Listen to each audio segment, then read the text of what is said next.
Guys, ito na naman ako. Naglinis na ako yung fuel filter na sunbrake kasi guys, oh. So, mahirap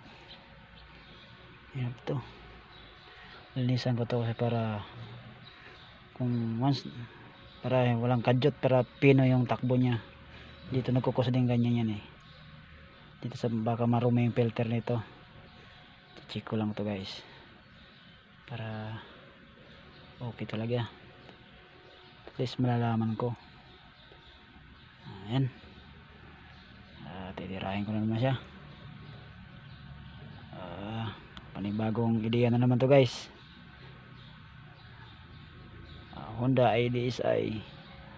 Ito yun. Sa mga kalikot boys. Kalikot na naman tayo. Walang iba eh. Hindi ito talaga ito.